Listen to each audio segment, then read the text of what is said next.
SteelHouse. Yep. When at Kentucky Bourbon Festival, I did a few interviews, and this is the last interview of my series. Wish I would have done more, but maybe next year. But let's get into this one, SteelHouse.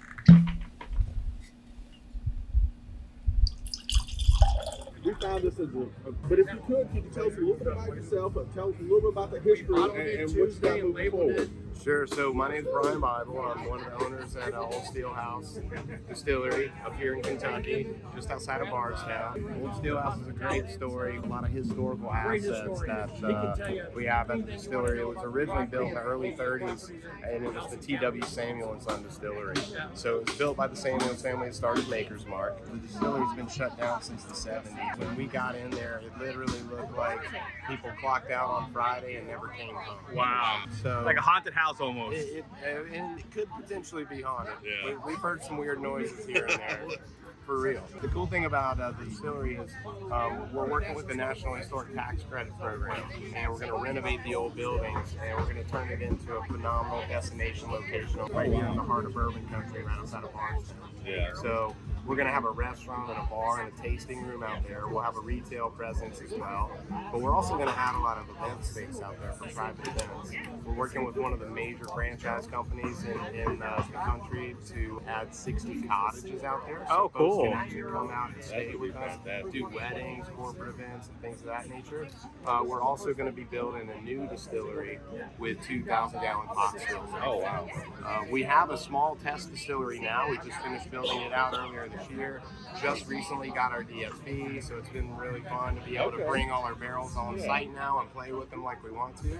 But our first release was Old SteelHouse Blueprint series, and it was a 6-year product. We batched about 20 barrels, get down to 100, and it's been great. I mean, people love it. We found about 300 blueprints in the distillery, so each of the batch products that we keep releasing, we'll switch out the blueprint on the back of the bottle. Oh, nice. This was the first one. That's a grain hopper from the site. Okay. But again, each new batch release will have. So it's been really fun. It keeps it exciting, and we do source different types of juice right now. So we've got some Indiana whiskey, we've got some Kentucky whiskey. We just bottled 2 single barrels for the Bourbon Fest this week. So, and that single barrel is fantastic. Oh yeah, we both bought it. Yeah. Great. We appreciate your support. You know, our plan is just to release good tasting whiskey. So we don't always know what's coming next.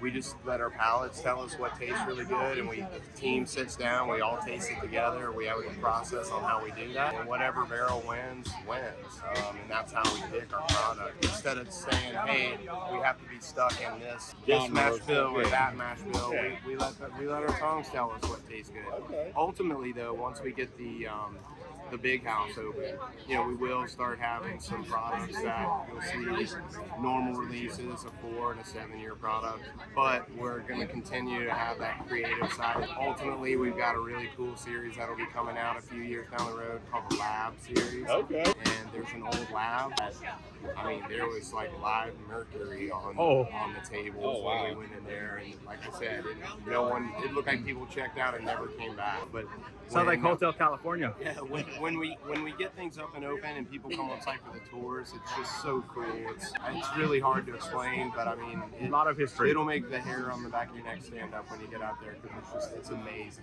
Words really can't do it justice, but you know, we're just real grateful that we're able to be in Bardstown and with all these other big and small craft distillers, and it's just fun for us. So as long as it stays fun, man, we're gonna keep doing it. That's what's important. Fun and good, right? Yeah, there you go. And good fun.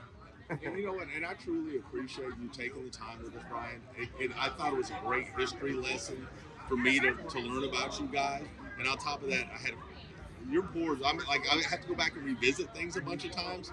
But this was one of my surprises this year. And I was very, very thankful that I ran into you guys. Well, we appreciate that. And, I mean, I think ultimately, we're never going to put anything in the bottle that we don't like. Yeah. So hopefully our palates are good, and we can share that with everybody else. So, I mean, I don't know what else to say.